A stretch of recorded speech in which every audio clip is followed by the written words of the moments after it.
Dalam kesempatan ini saya akan sharing tentang beberapa hal mengenai krisis maupun isu-isu yang belakangan itu terjadi dan bagaimana humas menyikapinya. Ya, kita sudah bicara tentang manajemen krisis di pertemuan yang lalu. Kita juga bicara bagaimana tentang membuat klarifikasi melalui tulisan, begitu, karena kita adalah mata kuliah penulisan humas. Selanjutnya saya ingin membuka wawasan kita terhadap apa-apa saja yang terjadi belakangan ini sehingga kita bisa peka tuh. Poin penting dari menjadi seorang pemikir, jadi seorang akademisi, menjadi sarjana, menjadi mahasiswa adalah peka terhadap apa yang terjadi di sekitar, lalu dengan teori, dengan metode, dengan ilmu yang sudah kita miliki, kita ingin menganalisisnya. Syukur-syukur kita dapat solusi dan seterusnya. Itu harapan dari banyak orang, harapan kampus, harapan institusi pendidikan adalah demikian. Peserta didik, mahasiswa dan seterusnya itu terasah kepekaannya, terasah kepeduliannya. Nah, ada beberapa poin yang ingin saya bagikan terkait isu dan krisis. Ya, persoalan lah, intinya persoalan yang dalam tanda kutip mengancam kredibilitas maupun reputasi sebuah institusi. Misalnya ada krisis reputasi di media sosial. Ketika muncul isu, ya perhatikan ya, krisis reputasi di media sosial. Ketika ada muncul isu sebuah organisasi atau tokoh publik yang mendapat kritik, boikot atau viral negatif di media sosial. Saya pernah contohkan ada artis A atau selebgram A karena melakukan kesalahan dia diboikot oleh masyarakat, begitu ya, oleh netizen, begitu. Sementara dia adalah seorang brand ambassador dari sebuah produk. Maka melihat ini, ya, apa sikap dari institusi atau dari produk atau dari perusahaan itu? Dia akan melakukan klarifikasi resmi melalui media sosial, sering itu lewat Instagram, biasanya ada postingan, atau bahkan konferensi pers bila diperlukan, mengeluarkan permintaan maaf kepada publik. Nah, sekali lagi, bahasa permintaan maaf ini Anda harus pahami sebagai bahasa untuk merendah, begitu ya, bukan merendah menghinakan diri, tidak, tetapi untuk ini adalah strategi mengambil hati publik. Misalnya, kami mohon maaf jika pelayanan kami sekarang kurang maksimal, jika kami dinilai kurang tepat dalam memilih brand ambassador, misalnya. Memilih apa yang ingin kita mohonkan maafnya itu juga penting. Jadi jangan sampai terkecoh di sini. Jangan kita minta maaf untuk sesuatu yang tidak kita lakukan. Nah, di situ kecakapan dari humas itu diperlukan. Apalagi yang dilakukan, melakukan manajemen krisis komunikasi itu, memperbaiki narasi publik. Saya pernah contohkan ketika ada kampus tertentu yang kena isu pencabulan misalnya, mereka berlomba, si humasnya berlomba untuk bahkan setiap staf berlomba untuk membuat postingan-postingan yang positif tentang institusi itu. Intinya adalah mereka melakukan apa yang disebut reputation repair. Reputation repair ini ada teorinya, teman-teman. Teorinya itu image repair teori, misalnya, dari William L. Benoit. Tapi nanti akan ada PDF yang menjelaskan tentang itu secara mendasar, begitu. Itu tadi tentang krisis reputasi di media sosial. Lalu ada juga isu yang sering terjadi di sekitar kita? Isu transparansi dan akuntabilitas publik. Transparansi dan akuntabilitas publik. Yaitu contohnya kayak kemarin pernah saya contohkan tentang bencana di Sumatera dan Aceh, penanganan seperti apa. Intinya adalah ini membahas institusi pemerintah maupun perusahaan yang sering disorot terkait transparansi pengelolaan dana, kebijakan, dan keputusan organisasi. Ya, ini tentang transparansi dan akuntabilitas publik itu sering menjadi sorotan. Apalagi pemerintah, sering kita dikritik. MBG seperti apa? Ini MBG siapa yang menerima manfaat? Sampai ke masyarakat 10.000 nih. Anggarannya 15.000. Tapi ada anggaran lain-lain untuk operasional MBG. Jangan-jangan yang dapat kue operasional MBG bukan orang miskin misalnya. Jangan-jangan itu perusahaan-perusahaan besar, vendor, rente. Apa itu rente nanti cari di kamus ya. Dan seterusnya. Ada kontroversi di sini. Ada kontroversi terkait kebijakan pemerintah. Ada isu penyalahgunaan anggaran atau anggaran yang tidak jelas ya. Transparansi, akuntabilitas publik. Maka apa yang harus dilakukan oleh humas pemerintah? Jangan-jangan suatu saat kalian jadi humas pemerintah misalnya, jadi seskap, sekretaris kabinet seperti Letkol Teddy misalnya. Maka kalian harus bisa tuh membuka data dan informasi kepada publik. Kalau ada kritikan kalian harus jawab dengan gentle, maksudnya dengan berani begitu ya. Saya kurang suka memakai kata gentle karena seolah-olah itu yang berani itu pria begitu ya. Menurut saya itu seksis. Jadi mohon maaf tadi sekedar keceplosan. Intinya kalian harus berani maju menyampaikan informasi publik dengan transparan. Tentu lewat konferensi pers atau mungkin lewat postingan klarifikasi begitu ya. Lalu mengadakan dialog tuh.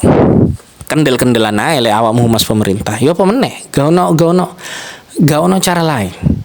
Kalaupun kamu dikritik pada satu kebijakan, itu ada hal A, B, C yang salah. Maka kamu datang dengan sikap, oke, kami akan benahi. A, B, C mungkin menurut kalian salah, tapi lihat D, E, F-nya ini benar loh. Nah, jadi kalian menyiapkan tuh narasi-narasi untuk melakukan klarifikasi begitu. Ya namanya orang kebijakan mungkin saja salah ya. Tetapi bagaimana kalian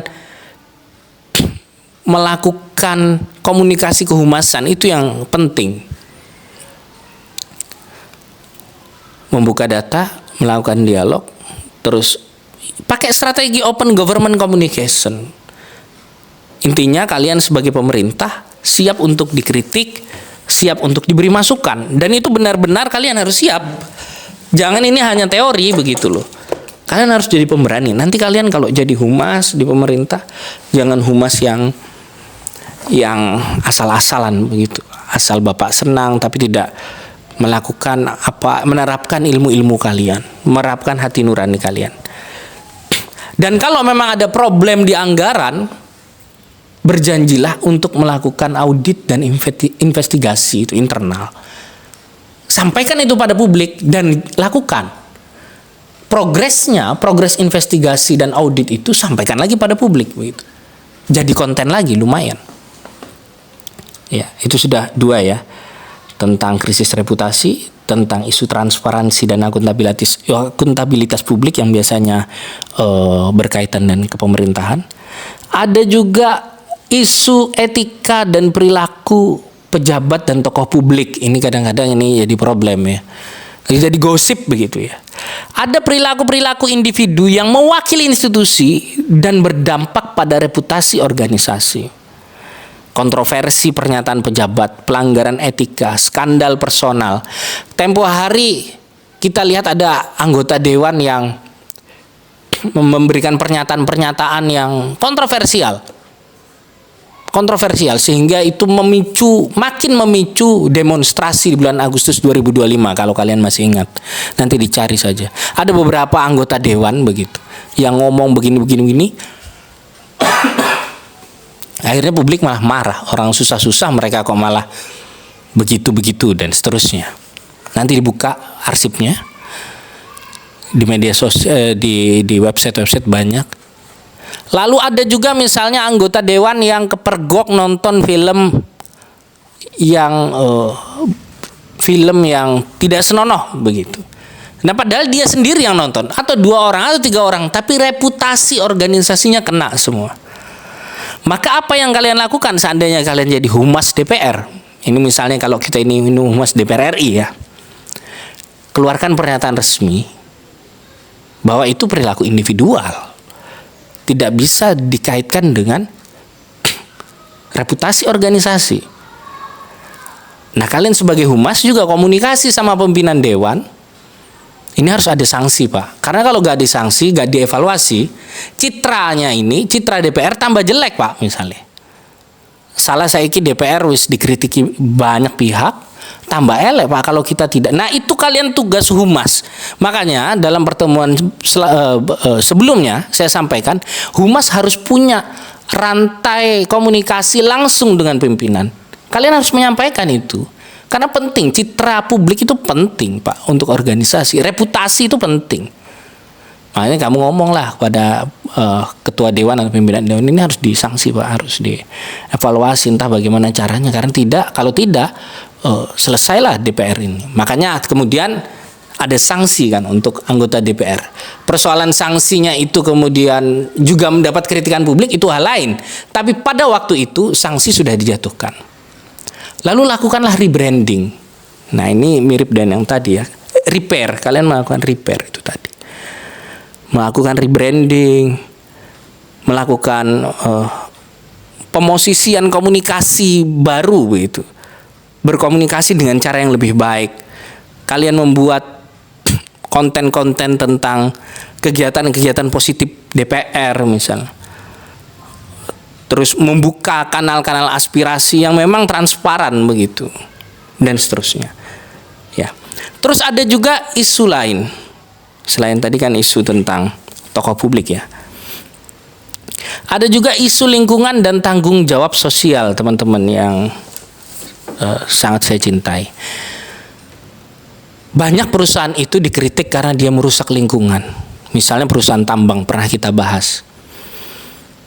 Ada tekanan publik tuh, gak hanya tambang loh ya. Ada perusahaan,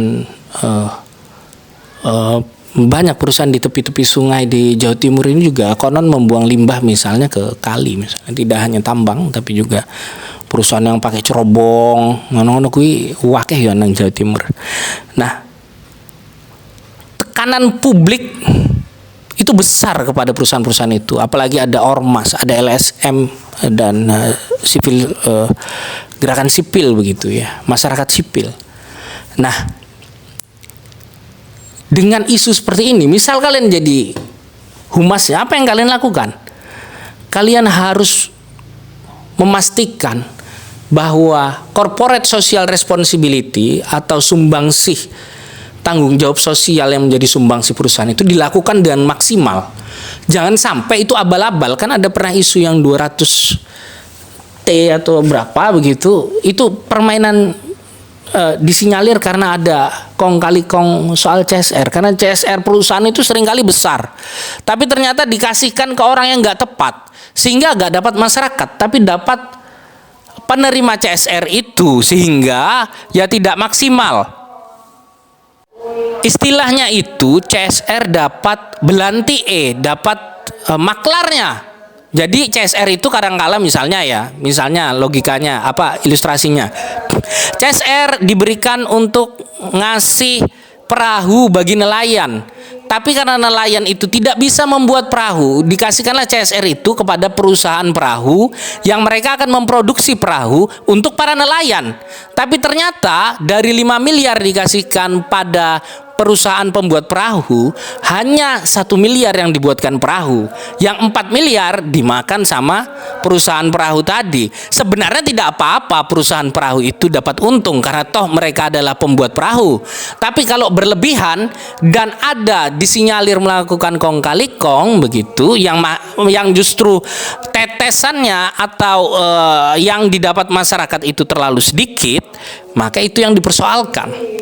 Nah, kalian sebagai humas harus memastikan program CSR itu berjalan dengan baik. Jadi tidak hanya program yang sifatnya asal ada saja, sementara uangnya dimakan oleh pihak-pihak yang tidak bertanggung jawab. Setelah itu kalian juga harus memastikan ada sustainability communication. Persoalan-persoalan di masyarakat harus kalian harus menjadi saluran itu. Masyarakat sipil mau tanya-tanya, mengkritisi perusahaan, nggak apa-apa lewat kalian. Daripada menjadi bola liar, nanti kalian akan melakukan klarifikasi. Kalian akan melakukan apa yang disebut dengan komunikasi dua arah. Masyarakat protes tidak apa-apa, memang itulah tugas kalian. Dan kalian harus membuat reputasi, membuat konten-konten yang sifatnya membranding perusahaan kalian. Aspirasi tetap kalian tampung, kalian salurkan kepada perusahaan, sampaikan masyarakat sipil itu begini, Pak. Masyarakat begini dan seterusnya. Intinya, kalian harus bisa membangun citra organisasi sebagai organisasi atau institusi atau perusahaan yang peduli lingkungan, karena lingkungan ini sangat penting ya, apalagi dia juga menjadi perhatian dalam Sustainable Development Goals yang dicanangkan oleh PBB, SDGs ya, Sustainable Development Goal atau tujuan pembangunan berkelanjutan. Nanti kalian bisa cari di kamus atau di mana di website begitu tentang SDGs. Ini penting, ini hal lain tapi ini berkaitan dengan apa yang kita bicarakan. Selanjutnya adalah isu digitalisasi dan transformasi teknologi. Perubahan data sering memunculkan isu terkait privasi data, keamanan digital, dan pelayanan publik berbasis teknologi. Penggunaan big data atau aplikasi digital oleh pemerintah dan perusahaan seringkali menjadi problem tersendiri terkait privasi. Contohnya, kita kok tiba-tiba dihubungi pinjol. Kita kok tiba-tiba dihubungi perusahaan A, jadi salesnya. Kita tiba-tiba jadi sasaran marketing perusahaan B, padahal kita gak pernah ngasih nomor kita kemana-mana. Ternyata saat kita mendaftar sesuatu, saat kita mendaftar ikut ini, ikut itu, saat kita mengajukan ini, mengajukan itu, data kita bocor. Nah, kalau kalian jadi humas pemerintah atau perusahaan yang kebetulan mengurusi ini, maka kalian harus memberikan aspirasi setidaknya. Sebenarnya kalian perlu untuk membuat kebijakan perlindungan data ya, tapi kan nggak mungkin kalian nggak megang kebijakan itu. Tapi paling tidak kalian melakukan komunikasi pada pihak-pihak yang punya wewenang untuk itu. Lalu kalian memberikan edukasi, ini yang penting, edukasi pada masyarakat tentang penggunaan teknologi. Siapa tahu itu tidak bocor, tetapi masyarakat atau orang yang saat ngirim data itu kepleset misalnya. Boleh, mungkin saja bocor, tapi paling tidak ada kemungkinan juga orang kepleset ngirim. Misalnya ngirim ke situ tapi juga terkirim ke sini. Ngirim ke sana tapi juga ngirim ke situ begitu. Atau seharusnya Anda tidak mengirimkan data Anda ke pihak yang ini, tapi Anda kirimkan, akhirnya bocor dan seterusnya. Nah, edukasi seperti ini bisa berupa konten-konten di media sosial misalnya. Ya, syukur-syukur ini jadi konten juga, jadi iklan layanan masyarakat dan seterusnya. Ada lagi isu lain tentang penanganan krisis dan bencana. Peran komunikasi lembaga sangat penting ketika terjadi bencana atau krisis nasional. Misalnya terkait erupsi Gunung Semeru, banjir di Sumbar dan Aceh dan seterusnya kemarin. Itu si pemerintah harus punya gagasan, harus punya strategi, harus punya terobosan untuk menyampaikan informasi secara cepat dan akurat kepada publik, membuka berbagai saluran komunikasi sehingga orang kalau mau nyumbang itu gampang. Orang mau, misalnya orang mau datang ke sana untuk membantu itu tahu mana, lewat jalan mana, seperti apa kondisinya dan sebagainya. Itu harus selalu disampaikan, jangan ditutup-tutupi.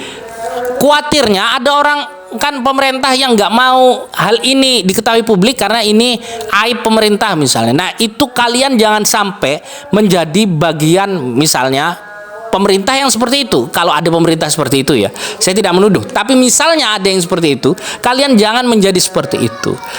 Kalian juga harus melakukan apa yang disebut collaborative governance atau berkolaborasi.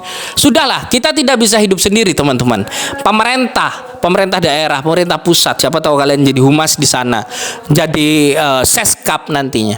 Ya kalian nggak apa-apa, kalian berkolaborasi dengan pihak-pihak mana, kitabisa.com, dengan NU, dengan Muhammadiyah, mungkin dengan Gereja Bethel Indonesia, atau dengan siapapun yang ingin berkolaborasi, terutama terkait bencana, karena ini substansinya adalah kemanusiaan. Teman-teman yang sangat saya cintai, itu tadi beberapa isu, beberapa krisis, beberapa persoalan yang ada di sekitar kita, dan seringkali butuh kecakapan humas untuk turut membawa solusi dari persoalan tersebut. Demikian yang bisa saya sampaikan. Assalamualaikum, salam sejahtera untuk kita semua.